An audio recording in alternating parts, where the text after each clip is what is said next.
My fiancée left me for a spiritual trainer after a palm reader claimed I weren't her soulmate, so I investigated in, and what I discovered about their operation shocked everyone. Subscribe so you don't miss what's next. 3 months ago, I thought I had everything figured out. My name is Ryan Caldwell. I'm a 28-year-old animator for a mid-sized gaming company in Portland, and I was engaged to Liv Monroe, the woman I'd planned to spend my life with. We'd been together for 4 years, engaged for 8 months, and I genuinely believed we were perfect for each other. Liv had always been interested in spiritual wellness, yoga, meditation, crystals, the whole package. I wasn't particularly drawn to that world myself, but I supported her interests because they made her happy. When she started attending sessions with a local palm reader named Mia Everhart, I thought it was harmless fun. I should have paid closer attention when Liv started coming home from those sessions with a distant look in her eyes, talking about energy alignment and spiritual awakening, but I was deep into a major project at work, pulling 60-hour weeks to meet a deadline. And I figured it was just another phase. The morning everything changed started like any other. I was at my desk, working on character animations, when Liv walked into my home office with tears streaming down her face. "Ryan, we need to talk," she said, her voice shaking. I immediately closed my laptop and turned to face her. "What's wrong? You look like someone died." "Mia did a deep soul reading yesterday," Liv began, wrapping her arms around herself. She told me something that changes everything." My stomach dropped. "What kind of something?" "You're not my soulmate, Ryan. Mia can see it in my palm lines, in my aura. She says I have a true spiritual partner out there, and staying with you is blocking my path to authentic love." I stared at her, waiting for the punchline that never came. "Liv, you can't be serious. You're going to end our engagement because a palm reader told you to?" "It's not that simple," she said, her voice gaining strength. "Mia introduced me to someone yesterday. His name is Nate Whitaker, and Ryan, the moment we touch hands, I felt this incredible energy connection. She says he's my actual soulmate." The words hit me like a physical blow. "You're leaving me for some guy you just met because a fortune teller said so. You wouldn't understand," Liv said, already moving toward the bedroom to pack. "You've never been open to spiritual truth. Mia says that's why our energies never aligned properly." Within 2 hours, Liv had packed her belongings and moved out of the apartment we'd shared for 2 years. She left her engagement ring on the kitchen counter, with a note saying she hoped I'd find my own spiritual path someday. The first week after Liv left was brutal. I called in sick to work, spent most of my time on the couch, and ignored the concerned texts from my best friend Bill Larson and his wife Annie. I kept expecting Liv to come to her senses and come home, but her social media told a different story. Within days, she was posting photos with Nate Whitaker, a muscled fitness trainer with perfectly styled hair, and an Instagram account full of shirtless meditation poses. The captions were all about finding her authentic self and following divine guidance. Bill finally showed up at my apartment on day 8. Letting himself in with the spare key I'd given him years ago. "You look like hell," he said, surveying the mess of takeout containers and empty beer bottles. "Thanks for the pep talk," I muttered from the couch. "Ryan, I've known you since middle school. You don't fall apart like this unless something's really wrong.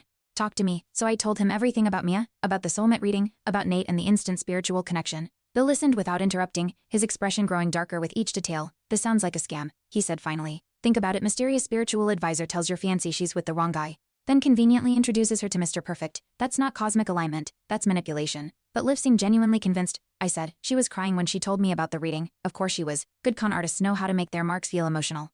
They create artificial urgency and make people think they have to act immediately or miss out on their destiny. Bill's words planted a seed of suspicion, but I wasn't ready to believe that Liv had been deliberately deceived. I still thought she's come to her senses on her own. 2 weeks after Liv left, I decided to reach out to her parents. Janet and Robert Monroe had always treated me like family, and I hoped they might talk sense into their daughter. I called Janet on a Saturday morning, expecting sympathy and support. Instead, I got a cold reception that shocked me. "Ryan, I think it's best if you don't contact Liv for a while," Janet said, her voice distant. "She's been through a lot of emotional turmoil, and she needs space to figure out her path." "Mrs. Monroe, this is about a palm reader telling her I'm not her soulmate.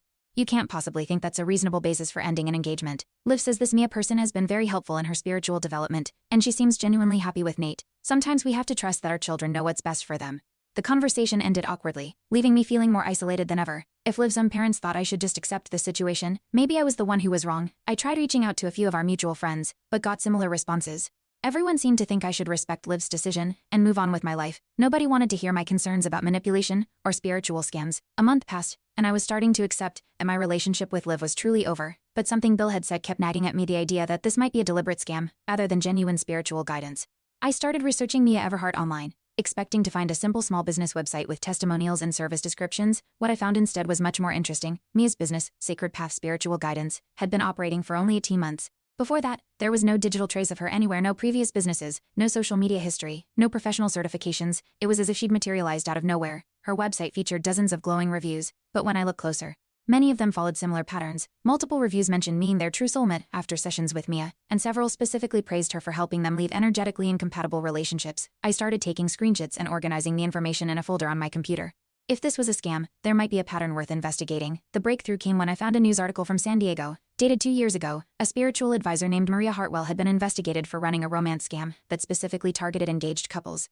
The article included a photo, and while the woman had different hair and clothing, the bone structure looked remarkably similar to Mia Everhart. I showed the article to Bill, who immediately saw the resemblance. Ryan, I think you're onto something, but you need more than a physical resemblance to prove this is the same person. Excited by the potential connection to the San Diego case, I decided to dig deeper into Maria Hartwell's background. I spent the next evening researching everything I could find about the previous scam operation. According to the news reports, Maria Hartwell had worked with a male accomplice who posed as a fitness trainer and life coach. Together, they would identify engaged couples where one partner was spiritually inclined, then systematically break up the relationships by convincing the spiritual partner that their fiancé was blocking their authentic growth. The scam worked by having Maria perform soul readings that revealed the engaged person's true soulmate was someone else specifically. Her male accomplice, the victims would leave their partners and enter relationships with the accomplice, who would then gradually separate them from their support networks and financial resources. I was taking detailed notes and saving news articles when my computer suddenly crashed. When I restarted it, every file in my Mia investigation folder had been corrupted. Screenshots, articles, research notes, everything was gone. My first thought was that I'd been hacked, but my antivirus software showed no signs of malware. I tried data recovery programs, but the files seemed to be permanently destroyed. That's incredibly suspicious timing, Bill said when I told him what happened. You start investigating this woman's background, and suddenly all your evidence disappears. Someone's watching your online activity. I tried to recreate my research, but found that the San Diego News article I'd discovered was no longer available online. The newspaper's website showed an error message, and searches for Maria Hartwell spiritual scam returned no results. It was as if someone had scrubbed the internet clean of any connection between Mia Everhart and previous scam operations. Frustrated by the digital dead ends, I decided to approach someone who might have inside information about Mia's operation. Through Liv's social media, I'd identified several other clients who had received soulmate readings and ended up in new relationships shortly afterward. One of them was Jessica Chen, a woman in her early 30s who had left her longtime boyfriend after Mia told her she was destined to be with a yoga instructor named Derek. Jessica's transformation posts on Instagram showed her going from happy couple photos to spiritual awakening content almost overnight. I found Jessica at the coffee shop where she worked and introduced myself as someone interested in spiritual guidance. I mentioned that I'd heard about Mia's accuracy in helping people find their true paths. Oh my god, yes, Jessica said, her eyes lighting up. Mia completely changed my life. I was wasting years with the wrong person, and she helped me see that Derek was my actual soulmate. The energy connection was undeniable. I carefully probed for more details about how the reading had gone, hoping to identify patterns that might reveal manipulation techniques. She could see immediately that my ex-boyfriend's aura was completely incompatible with mine, Jessica continued. And when she introduced me to Derek, the spiritual alignment was obvious. We could both feel it. How long after your reading did you meet Derek? I asked. The same day. Mia brought him to our session, because she could sense he was nearby in the spiritual realm. It was like the universe arranged everything perfectly. The more Jessica talked, the more her story sounded identical to Liv's experience. Same timeline. Same instant connection, same certainty about cosmic destiny. But when I gently suggested that the coincidence of meeting a soulmate immediately after being told to leave a current partner seemed unusual, Jessica's demeanor completely changed. Are you questioning Mia's abilities? She asked, suddenly defensive, because that sounds like the kind of closed-minded thinking that blocks spiritual growth. I'm just curious about how these readings work, I said, trying to stay neutral. You know what? I don't think you're genuinely interested in spiritual guidance. I think you're here to cause trouble. Jessica stood up from the table. Mia warned us that people from our past might try to interfere with our growth. I'm not going to let negative energy disrupt my authentic path. She walked away before I could explain that I wasn't trying to interfere with anything. I just wanted to understand how these remarkable coincidences kept happening. With my digital evidence destroyed and Jessica unwilling to discuss potential problems with Mia's methods, I decided to take my concerns to the authorities if this was a legitimate scam operation. Law enforcement should be interested in investigating. I visited the Portland Police Bureau's Fraud Division and met with Detective Sarah Martinez. I explained the pattern I'd observed: multiple engaged couples being told their partners weren't their soulmates, then being introduced to true soulmates who turned out to be accomplices. Detective Martinez listened politely and took notes, but her expression suggested she wasn't particularly concerned. Mr. Caldwell, I understand you're upset about your fiancé leaving you, she said when I finished explaining the situation. But what you're describing sounds like relationship counseling, not fraud. If this Mia person is providing spiritual advice and people choose to act on it, that's not illegal. But she's systematically breaking up engaged couples and directing the women toward specific men who work with her. I insisted. That has to be some form of conspiracy or manipulation. Do you have evidence that money is being stolen? Are the victims being threatened or coerced? Are there fake credentials or false advertising involved? I had to admit that I didn't have proof of any traditional fraud elements. The victims were paying for spiritual services and receiving what they believe were legitimate readings. Mr. Caldwell, unless you can show that crimes are being committed, this is a civil matter at best. If you believe someone is providing fraudulent services, you could file a complaint with the Better Business Bureau. But the police can investigate relationship advice, even if you don't like the results. I left the police station feeling defeated. The authorities weren't going to help, and I was starting to understand why scams like this could operate with impunity. As long as the victims believed they were getting what they paid for, there was no obvious crime to prosecute. Desperate to warn people about what I believed was a systematic scam operation, I decided to share my concerns publicly. I created a detailed post on Reddit, Facebook, and Nextdoor, explaining the pattern I'd observed, and asking people to be cautious about spiritual advisors who conveniently introduce them to new romantic partners. The response was not what I expected. Instead of concern or support, I was flooded with comments accusing me of being a bitter ex-fiancé who couldn't accept that his relationship had ended naturally. People suggested I was harassing a legitimate spiritual advisor because I was angry about being dumped. This is exactly the kind of toxic masculinity that drives women away. One common thread: you can't handle that your fiancé found someone better, so you're trying to destroy the woman who helped her escape your controlling relationship. Even worse, several of Mia's clients found my posts and responded with angry defenses of their spiritual advisor. They shared their own transformation stories and accused me of trying to drag women back into unfulfilling relationships out of jealousy and possessiveness. Within hours, my posts were being shared in spiritual wellness groups as examples of how negative energy from former partners could try to sabotage authentic spiritual growth. I was being portrayed as the villain in other people's enlightenment stories. Mia herself eventually responded with a public statement that was masterfully crafted to make me look unstable. I'm saddened to see that someone's spiritual resistance has led them to lash out at those who are simply helping others find their authentic paths. This kind of energy is exactly why some souls remain blocked from their true purpose. I'm sending love and light to everyone involved, and I hope this person can find peace with their own journey. The statement generated hundreds of supportive comments from Mia and dozens of additional attacks on my character. Instead of exposing a scam, I'd accidentally turned myself into a public example of toxic behavior. After the public relations disaster, I realized I needed a completely different approach. Instead of trying to convince people that Mia was running a scam, I needed to document how our operation actually worked and present evidence that couldn't be dismissed as bitter jealousy. I started by changing my entire strategy. Rather than investigating Mia directly, I would focus on her accomplices and the financial structure of the operation. If this was truly a scam, there had to be money trails and business relationships that could be traced. Bill, who worked as an accountant, helped me understand how to research business filings and financial connections. We discovered that Nate Whitaker, the man Liv was now dating, was listed as a business partner in 3 different Alexes that provided wellness consulting and spiritual fitness coaching. More interesting, all 3 businesses had been registered within the past 2 years, and they shared the same registered agent, a legal services company that specialized in helping people establish business entities with minimal public information. I also started attending public events in Portland's spiritual wellness community, not to confront anyone, but to observe how Mia and her associates operated in group settings. I went to meditation circles, wellness fairs, and spiritual workshops, always staying in the background and taking notes. The pattern became clear after several weeks of observation. Mia would identify women who mentioned relationship concerns during group sessions, then offer private readings. The private readings would reveal that their current partners were energetically incompatible. And within days, the women would be introduced to new romantic interests who happened to be involved in the spiritual wellness community. But the breakthrough came when I met Ruby Jensen at a coffee shop near one of the wellness centers. Ruby was in her early 30s, worked as a veterinary technician, and had been approached by Mia for a reading after mentioning some minor conflicts with her boyfriend during a meditation group. I was curious about what she might say. Ruby told me over coffee, but something felt off about the whole thing. She kept pushing me to book a private session and seemed really interested in my relationship status and living situation. Ruby had declined the reading, but she'd watched several other women go through the process over the following months. She'd noticed the same pattern. I had readings that revealed spiritual incompatibility, followed by introductions to new partners who were all connected to the same wellness community. It's like they're running a pipeline, Ruby said. Women go in with minor relationship concerns and come out convinced they need to completely change their lives. And somehow the solution always involves dating someone from their network. Ruby's observations confirmed my suspicions, but more importantly, she provided something I'd been lacking: a credible witness who wasn't emotionally invested in defending or attacking Mia's methods. With Ruby's help, I began documenting the scope of Mia's operation more systematically. Ruby had connections throughout Portland's wellness community and could gather information without raising suspicions about her motives. We identified at least 12 women who had received soulmate readings from Mia in the past 18 months. In every case, the reading had revealed that their current partner was spiritually incompatible. And in 10 of the 12 cases, the women had been introduced to new romantic interests within a week of their sessions. The new romantic interests were all men who worked in fitness, wellness, or spiritual coaching. They all had carefully curated social media presences featuring shirtless workout photos, meditation quotes, and testimonials from satisfied clients, and they were all connected through a network of businesses and professional relationships that included Mia as a central figure. Ruby discovered that the men rotated through different roles, depending on what each woman found attractive. Nate was the fitness trainer for women interested in physical wellness. Derek was the yoga instructor for women drawn to Middenfolson's practices. Marcus was the life coach for women, focused on career development. But they all shared the same business addresses and legal representation. They're like actors playing different parts in the same show. Ruby observed during one of our research sessions, each woman gets a soulmate who perfectly matches what she said she was looking for during her reading with Mia.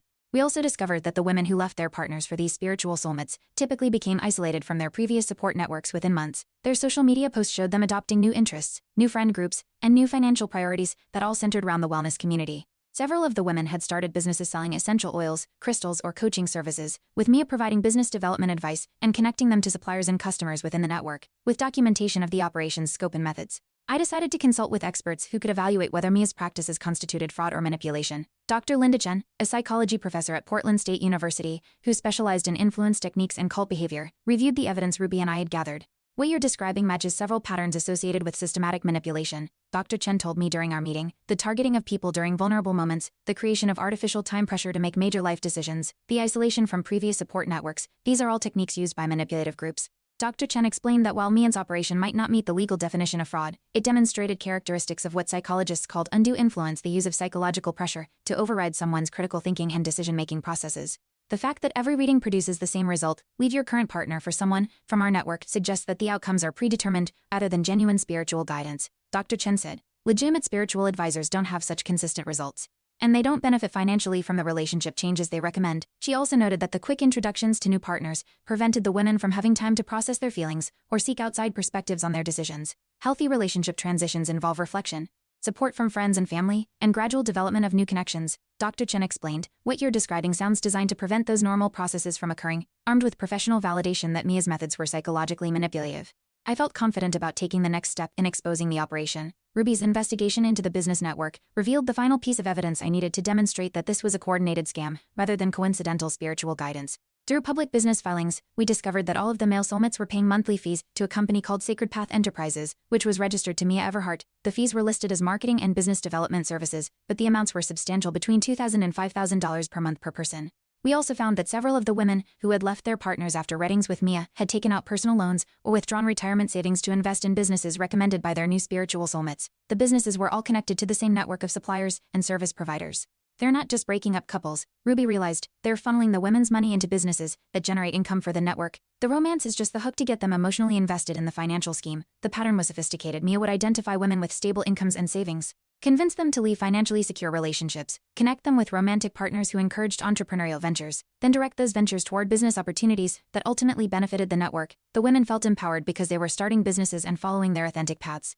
They didn't realize that their authentic paths were generating profits for a coordinated group of accomplices. With documented evidence of the financial structure and psychological manipulation techniques, I decided to approach local media outlets that might be interested in investigating the story. When 6 News assigned investigative reporter Amanda Torres to look into the allegations. Amanda was experienced in covering consumer fraud cases and understood how to verify the information Ruby and I had gathered. Amanda's investigation confirmed our findings and uncovered additional details we'd missed. She found connections between Mia's current operation and similar businesses in 3 other cities, suggesting this was part of a larger network, rather than an isolated local scam. She also interviewed former clients who had been willing to speak anonymously about their experiences. Several women described feeling pressured to make immediate decisions about their relationships and being discouraged from discussing their weddings with friends or family members. I realize now that she made me feel like I had to choose between spiritual growth and keeping my old relationships.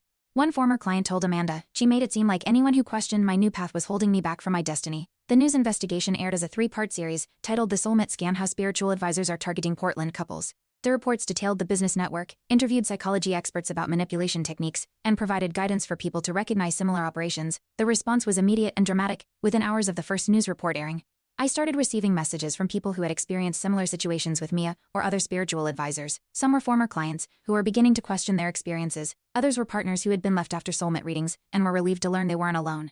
Liv called me 2 days after the final report aired. She was crying when I answered the phone. "Ryan, I saw the news story," she said, her voice shaking. "I don't know what to believe anymore. Nate has been pressuring me to invest in a spiritual retreat center. And now I'm wondering if everything Mia told me was designed to get me to this point. How are you feeling about everything?" I asked, trying to keep my voice neutral, confused, scared, angry that I might have been manipulated into ending our engagement. She paused. "Is there any chance we could talk in person? I owe you a real explanation, and I might need help figuring out how to get out of this situation." We met at a coffee shop the next day. Liv looked exhausted and was clearly struggling with the possibility that her spiritual awakening had been manufactured.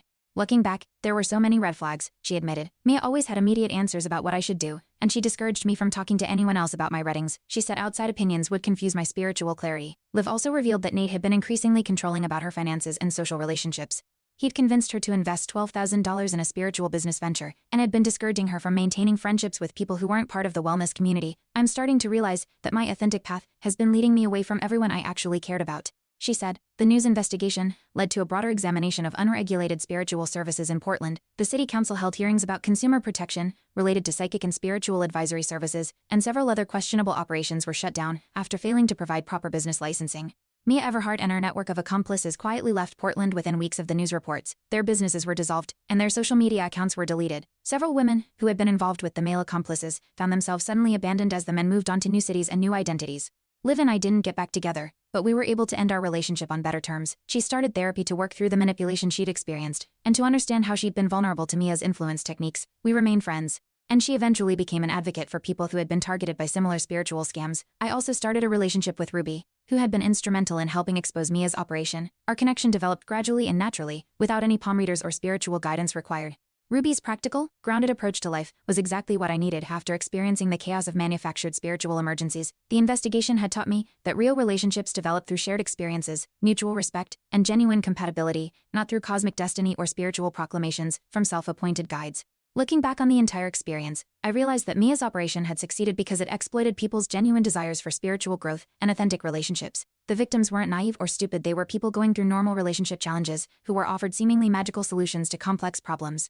The scam worked because it made people feel special and enlightened, while gradually isolating them from anyone who might provide alternative perspectives. By the time victims realized they'd been manipulated, they'd already made major life changes that were difficult to reverse. I also learned that exposing manipulation operations requires patience, documentation, and credible allies. My initial attempts to warn people had failed because I appeared to have personal motivations for discrediting Mia. It wasn't until I found independent witnesses and professional validation that anyone took the concerns seriously. The most important lesson was that authentic spiritual growth doesn't require abandoning your existing relationships or making sudden, dramatic life changes. Real spiritual advisors help people develop their existing connections and make thoughtful decisions over time, rather than pressuring them to immediately restructure their entire lives around new spiritual insights. 6 months after the news reports aired, Portland's spiritual wellness community had largely returned to normal, but with increased awareness about manipulation techniques and red flags to watch for in spiritual advisory services. I continued my work as an animator, but also started volunteering with a consumer advocacy group that helped people recover from various types of relationship and spiritual scams. The experience had given me insights into how seemingly harmless services could be used to exploit people's vulnerabilities. Liv successfully extricated herself from the remaining business obligations she'd entered into during her time with Nate. She lost most of her investment, but avoided deeper financial damage. She also started a support group for people who had been targeted by spiritual manipulation schemes. Ruby and I moved in together after dating for several months. Our relationship was built on friendship, shared interests, and mutual respect, rather than cosmic destiny or spiritual proclamations. It was refreshing to be with someone who valued practical communication over mystical insights. The investigation had transformed what started as a painful personal betrayal into a broader understanding of how manipulation works and why people become vulnerable to it. While I won't wish the experience on anyone, it had ultimately made me a more thoughtful person and helped me develop a relationship based on genuine compatibility rather than romantic fantasy. Most importantly, I learned that real soulmates aren't identified by palm readers or spiritual advisors. They're the people who support your growth, respect your autonomy, and help you become the best version of yourself through honest communication and shared experiences over time. Thanks for watching. Hit subscribe to check out more stories on my channel.